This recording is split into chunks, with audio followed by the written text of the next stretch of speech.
இரண்டிற்கும் உள்ள வித்தியாசத்தை நீங்கள் புரிந்து கொள்ளுவீர்கள் என்றால் தேவனை நீங்க தைரியமாக விசுவாசிப்பீர். நீங்க எங்க போறீங்க? ஒரு டிராவல் போறீங்க, அல்லது உங்களை எதிர்த்து ஒரு கூட்டத்தார் வந்து விட்டார்கள். அவர் உங்களுடைய கேடகமாக இல்ல, மகா பெரிய கேடகமாக இருக்கிறார். எப்படி சொல்லுகிறேன்? உன்னை தொடுகிறவன் அவருடைய கண்ணின் மணியை தொடுகிறான். Is it possible?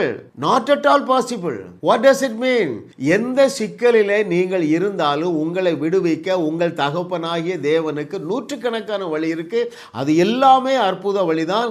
அது மாத்திரமல்ல, அந்த எந்த வழியும் மனுஷனுடைய இருதயத்தில் தோன்றவே முடியாதுங்க. சிங்கக்கவிக்குள்ள போட்டா சிங்கத்தின் வாயை கட்டி இவனை பாதுகாப்பார் என்று நமக்கு தோணவே தோணாது. சீறுகிற நெருப்புக்குள்ளே போட்டால் அவர்களை பாதுகாப்பார் என்கிற அறிவு நமக்கு வர வாய்ப்பே இல்லைங்க.